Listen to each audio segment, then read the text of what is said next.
इतना घिस गेलो सामान एकरा देते देते के मनीष रिकॉर्डिंग स्टूडियो हलसी। इतना घिस गेलो सामान एकरा लेते लेते के इतना घिस गेलो सामान। कवन छौड़ा से मिलो हानि खेते खेते गे इतना घिस गेलो सामान। अच्छा कवन छौड़ा से मिलो हानि खेते खेते गे इतना घिस गेलो सामान केकरा देते देते गे इतना घिस गेलो सामान केकरा लेते लेते गे इतना घिस गेलो सामान। अच्छा कवन छौड़ा से मिलो हानि खेते खेते गे इतना घिस गेलो सामान केकरा देते देते गे इतना घिस गेलो सामान केकरा लेते लेते गे इतना घिस गेलो सामान। इतना घिस गेलो सामान केकरा देते देते गे इतना घिस गेलो सामान। नीरज क्लासिक।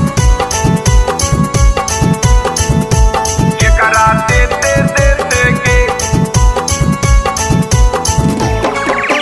टाइट बदनिया कैसे छौड़ी हो गेलो ढीला गे केकरा केकरा संग में छौड़ी कैनी अपन लीला गे हे गे अपन लीला गे।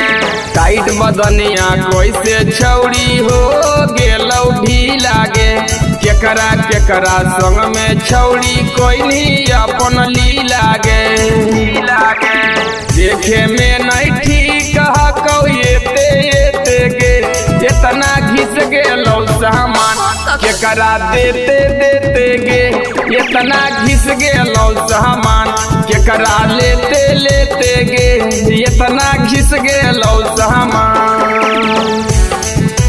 इतना घिस गेलो सामान केकरा देते देते गे इतना घिस गेलो सामान। नीरज क्लासिक। केकरा देते देते के इंस्टा फेसबुक पर बनाबो हनीरी लगे केकरा देनी चुमा छौड़ी केकरा देनी दी लगे इंस्टा फेसबुक पर बनाबो हनीरी लगे केकरा देनी चुमा छौड़ी केकरा देनी दी लगे। नीरज निगम संतोष के अब हेते हेते गे इतना घिस गेलो सामान केकरा देते देते गे इतना घिस गेलो सामान केकरा लेते लेते गे इतना घिस गेलो सामान। लोले नोच ले।